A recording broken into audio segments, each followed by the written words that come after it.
Assalamualaikum warahmatullahi wabarakatuh. Kami dari kelompok manajemen keuangan terlebih dahulu ingin memperkenalkan diri. Saya Zikra Alia. Saya Yulandari. Saya Yasinta Susabilanjani. Saya Feiza Cairunisa. Saya Samara Salsabila.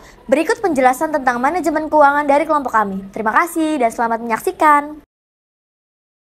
Keuangan dalam sebuah perusahaan menjadi fondasi yang kuat untuk terbangunnya sebuah usaha. Manajemen keuangan merupakan kegiatan perencanaan, pengelolaan, penyimpanan, serta pengendalian aset dan dana yang dimiliki oleh sebuah perusahaan.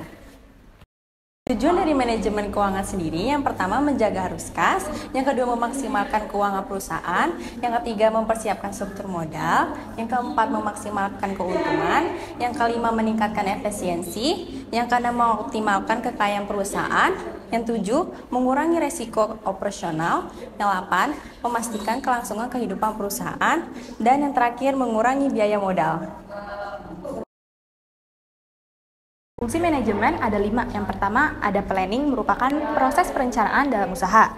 Yang kedua ada budgeting, merupakan mengalokasikan dana dalam suatu usaha. Yang ketiga ada controlling, merupakan evaluasi dalam usaha. Yang keempat ada auditing, merupakan proses pemeriksaan keuangan. Yang terakhir ada reporting, yaitu melaporkan suatu keuangan dalam usaha. Prinsip manajemen keuangan yang pertama ada akuntabilitas. Akuntabilitas merupakan kewajiban moral dan hukum dalam usaha. Yang kedua, setiap usaha harus mempunyai transparansi. Dan yang ketiga, integritas. Integritas adalah laporan atau catatan yang harus dimiliki oleh setiap usaha dan harus dibuat secara akurat. Jadi, kesimpulannya, mengatur sebuah keuangan dalam usaha tidaklah sesulit yang kita bayangkan. Yang terpenting dalam manajemen keuangan di dalam usaha adalah transparansi. Sebab masalah keuangan dalam sebuah usaha sangat rentan dengan sebuah manipulasi.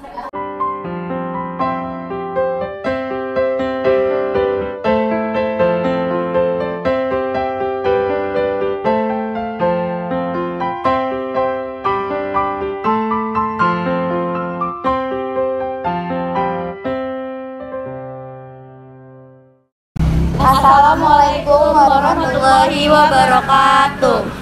Kami dari kelompok 2 Manajemen Keuangan Universitas Negeri Jakarta di sini ingin mewawancarai Mas Bong yang mempunyai kedai kopi ini seputar bagaimana sih mengelola keuangan dari membangun usaha ini. Jadi Mas Bong di sini jual apa aja sih kalau boleh tahu? Di sini kedai kopi kita, kedai lah pertama lebih masuk ke kedai. Kalau coffee shop kan terlalu luas lah ya temanya. Di sini kedai. Aku jualnya tuh untuk minuman all coffee, non coffee ready, sama makanan ringan juga ada kayak kentang-kentang gitulah. Terus makanan beratnya di sini dimsum. Nah, sejak zaman Covid, usaha kakak kan jadi rame atau sepi tuh?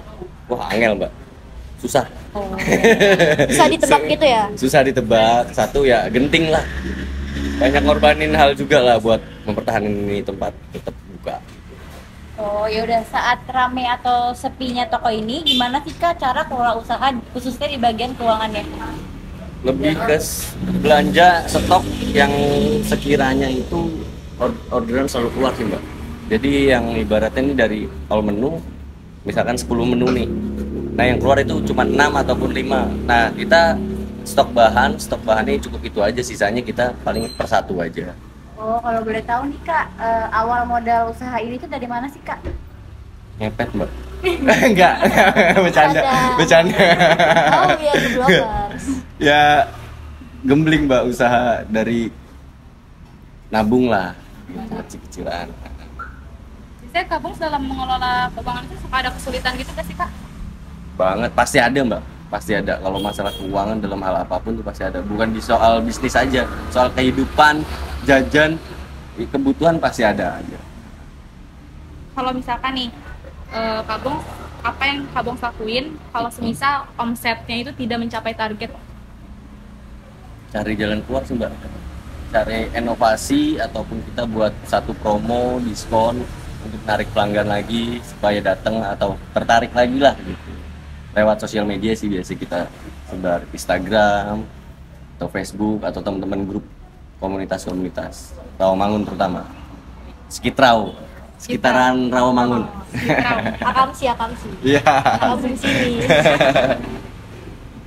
Terus dari kakak sendiri ada nggak sih tipsnya gimana cara buat kelola uangannya dengan baik gitu? Kelola keuangannya. Kelola keuangan dengan baik tipsnya. Ya balik ke situ sih Mbak, misalkan lagi kondisi sulit ataupun genting kayak COVID kemarin tuh. Iya. Ya balik lagi kita putar otak gimana tetap buka, terus bahan-bahan ini masih ada. Nah kita ngambil kita evaluasi dari pengeluaran, dari orderan, apa aja sih yang sering keluar dan apa aja yang sering diorder. Nah itu kita pertahankan. Walaupun yang lainnya jarang kena orderan atau diambil order, kita tetap ready sih 1/2 gitu. Tapi lebih utama ke yang biasa orang order lewat online. Kalau dari resikonya sendiri apa aja yang udah dilaluin gitu? Wah, resiko tuh banyak Mbak. Misalkan ya tadi salah satunya omset nggak memenuhi ya. Omset nggak memenuhi. Omset nggak memenuhi lah. Salah satunya ngorbanin tabungan atau duit pribadi sih gitu. Itu udah pasti sih.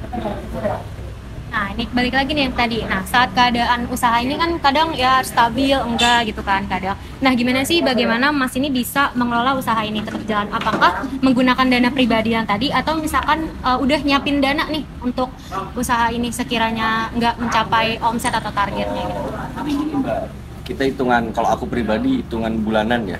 Misalkan omset per 2 bulan atau per sebulan. Nah, itu tak sisihin ya buat ibaratnya bahasa simpenannya apa ya, bahasa simpanan kita tuh uang mati lah, yang nggak dianggap, yang nggak tanggap, ibaratnya buat sewaktu-waktu genting. Nah itu bisa tak pakai lagi gitu. Walaupun bisa ngambil uang pribadi atau tabungan 5% 10% lah untuk backup bahan-bahan baku di sini. Nah, yang terakhir nih, untuk mengelola keuangan dalam usaha ini, apakah Mas sendiri membuat laporan pencatatan keuangan atau enggak? Dan menurut Mas, catatan keuangan itu penting atau enggak sih untuk usaha ini? Untuk awal-awal sampai detik ini sih, karena progresnya ini masih proses perbaikan, masih pengembangan juga, masih evaluasi tempat. Aku masih manual sih Mbak, belum pakai yang digital, yang aplikasi-aplikasi gitu. Kalau sebenarnya ditanya penting atau enggak, penting banget. Karena lewat aplikasi itu atau apa jasa-jasa gitu ya, dana-dana apa moka begitu, itu jelas perhitungannya, rinciannya jelas, pengeluaran, pemasukan itu tertulis jelas dibanding kita manual di buku ataupun di handphone catatan. Kadang kan suka hilaf kan. Iya. Iya.